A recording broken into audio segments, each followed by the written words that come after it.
There's a couple exciting gaming news stories we need to talk about today, starting with a Pokemon Presents event finally being announced and confirmed for this week, and a breakdown of what to expect at that event. Then the big talking point for today's video has to do with why you've probably been seeing a lot of talk online around new Nintendo Switch hardware plans for early 2023, and we have to break down how credible, if at all, this rumor is, and discuss whether or not this would even be a good idea to begin with from Nintendo.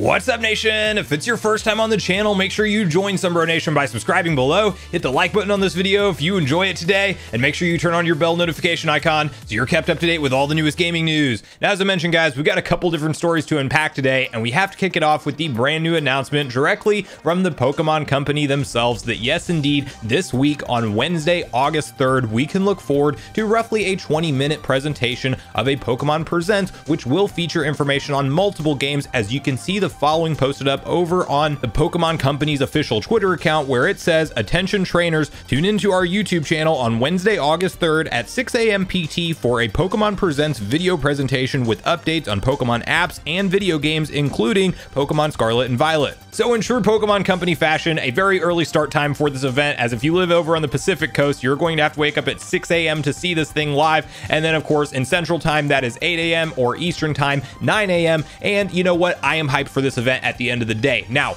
will it all be Scarlet and Violet announcements? It absolutely will not, as definitely the Pokemon Company generates a lot of revenue through their mobile app support with the smash hit like Pokemon Go when that came out, and we saw everybody out and about, even just casual gamers that may or may not have ever even touched a Pokemon game before, actually out hunting in that AR style game. We have games like Pokemon Unite and Pokemon Masters EX, as well as they could just drop something brand new altogether, or maybe even show some ongoing support for Pokemon Home. But just essentially, this is what would be known as a Pokemon Nintendo Direct, or a Pokemon Direct rather. It's not any other Nintendo announcements. Clearly, we're not getting the Metroid Prime 1 release date here, but I do think that, you know, it's going to be a hype event if you are into Pokemon games at all, and I definitely have a lot of reason to be paying attention to this one, as Legends Arceus truly revitalized my interest in the series. Not saying it ever really totally dwindled. I would always pick up the Pokemon games right at release and thoroughly enjoyed games like Sword and Shield. I really got brought heavily back into the series with the Let's Go games, putting hundreds of hours into Let's Go Pikachu and Eevee,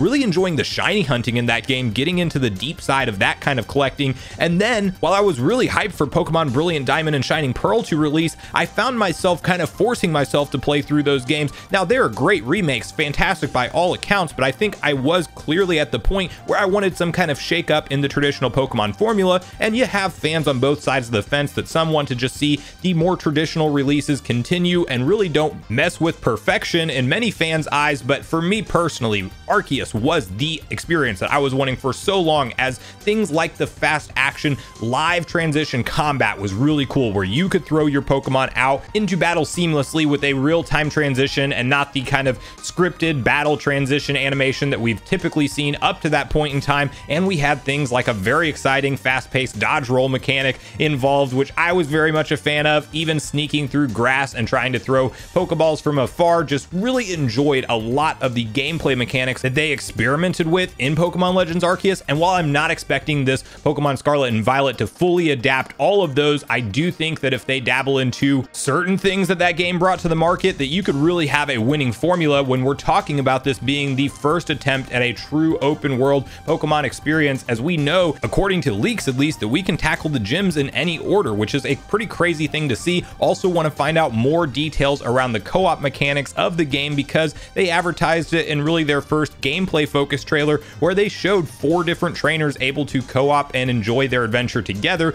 really somehow linking your experience with the friend's experience. But I want to know more details of how that's going to happen, and I want to know more about the battle system and how we're entering into battles and trainer battles, you name it. I think this is the event that we get a lot of those questions answered, and while there has been no shortage of leaks online, it will definitely be nice to have a lot of solid confirmation from the Pokemon Company themselves on what to expect in terms of Scarlet and Violet gameplay, layout, and mechanic style, as well as just new information on the starter Pokemon, their evolutions, right? Do we get a look at things like that? Do we get new looks at brand new Gen 9 Pokemon that we don't even know that are announced yet? Like, there's going to be a lot of reasons to pay attention to this, and I'm hopeful that the Scarlet and Violet portion of the event will deliver. Could there be a curveball and have something brand new announced announced from the Pokemon Company that we don't even know they're working on. We definitely could see that happen because they are known for dropping multiple giant announcements at the same presentation, or giving us a little preview of what's to come after Scarlet and Violet before we've even gotten those titles. So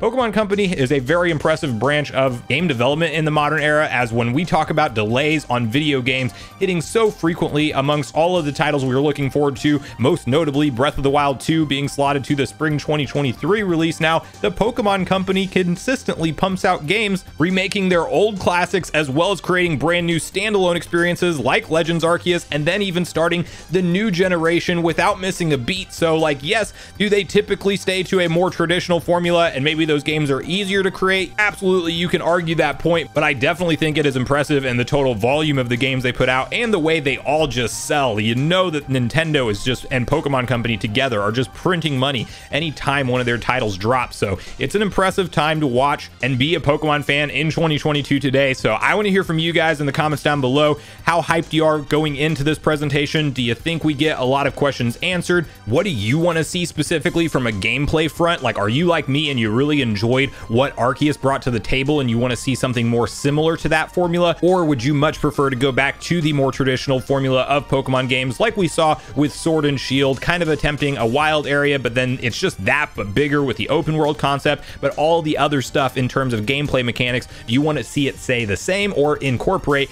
some or many aspects of what Legends Arceus actually brought to the table? So please share all your thoughts and feelings and hype levels for this week's Pokemon Presents in the comments down below.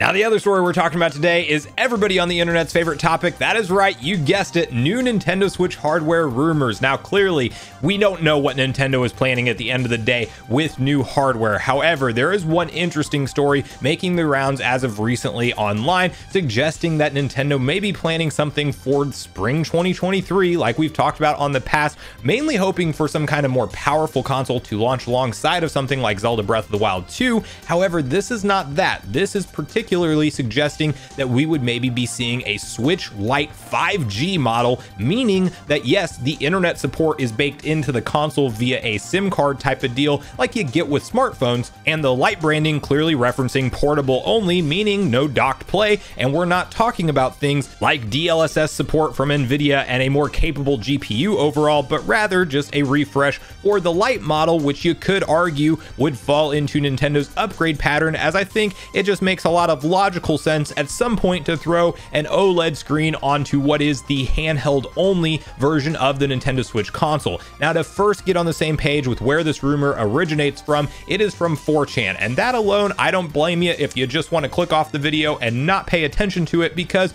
clearly 4chan can be filled with all types of BS that can't be verified by anybody. However, because of the anonymous nature around 4chan, every once in a blue moon, we actually do see an accurate leak come from the platform, because it's not going to be traced back to anybody who can be held accountable for it at the end of the day. So sometimes it does have the verifiable stuff that is legit after the fact. We just don't know until something like this happens. So at the very least, it's an interesting talking point around what Nintendo could be planning with future hardware refreshes. So to first get on the same page with what's being claimed here, let's quickly read through this post together. New Nintendo Switch Lite coming. Former Nintendo employee here. I have a small tip on what the next Switch hardware refresh is being worked on by Nintendo. It is a Switch Lite with support for cellular networks and a slightly bigger screen. Tentatively named Nintendo Switch Lite 5G, likely the final name. Supports 5G and 4G LTE networks in addition to Wi-Fi, uses the Qualcomm Snapdragon X55 5G modem. 10 to 20% bigger screen size over the current Switch Lite. Planned for a spring 2023 release in US, Canada, UK, Japan, and Australia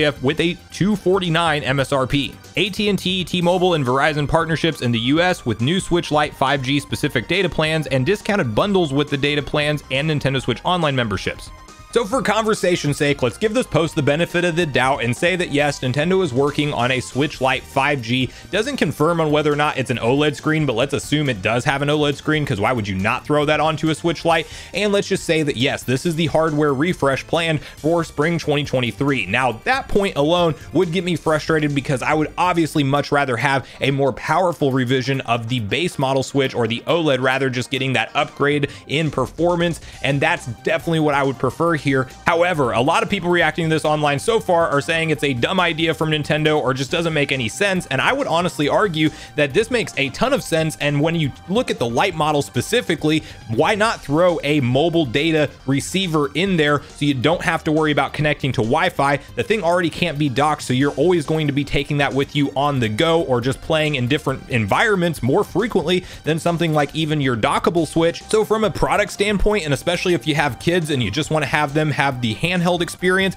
and they're riding in the back of your car while you're driving playing their games, like, you don't want to have to go through the extra steps of doing a mobile phone hotspot, so you sell something that has the ability to be connected to cellular networks. Like, I actually do think that the product itself makes sense, and I think Nintendo sells a lot of it if marketed right, especially if they do get some kind of deal with cellular providers where when you walk into a Verizon, AT&T, or T-Mobile that you see the Switch Lite advertised in the window and maybe they get access to sell it as part of the SKU. Like, you can't tell me that that doesn't actually drastically affect and propel the Switch numbers even further, especially when you throw characters like Mario, Link, and Donkey Kong on an advertisement in all of these mobile stores. Like, I could definitely see that helping Nintendo's bottom line and driving revenue. So from a business standpoint, I think it makes all the sense in the world. It's just not what I personally want as an end consumer, because I'm ready for things like 4K dock support, like just better, more consistent frame rates, and even some exclusive games that can only maybe run on a more powerful version of the Switch.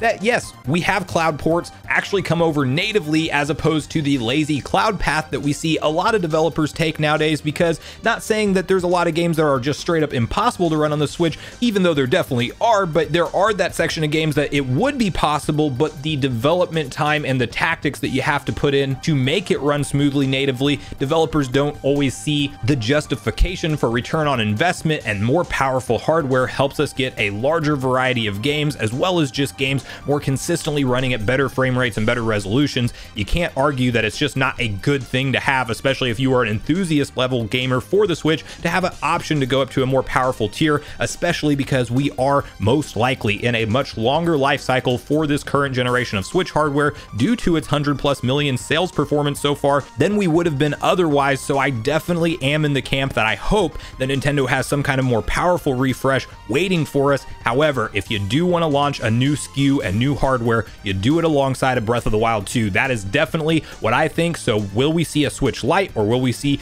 a Switch Pro model, or something just more powerful? That is all up for debate and speculation, and this post could entirely just be a throwaway account that it has no real information, and maybe all of those reports from Bloomberg this entire time suggesting that 4K dev kits are out there, all the Nvidia links hinting that they may be working on what's next, as well as Nintendo stockpiling raw materials, it could ultimately still be a more powerful console. We don't know anything based off of this post at the end of the day, but I definitely think it's an interesting conversation to have, and I 100% believe that if Nintendo does go to market with this thing and they actually put their marketing dollars behind it and give it the correct push, that it sells very well, and it probably fits a need that a lot of people have out there, especially for frequent travelers, as well as kids that just want to have the ability to play online with your friends and not have to jump through any additional hoops to do so. So at this point in the video, guys, I want to hear from you personally on both the different stories we talked about today. How hyped are you for the Pokemon Presents this week, and what do you want to see revealed from the event? And then definitely share with me what you think Nintendo has planned in terms of new hardware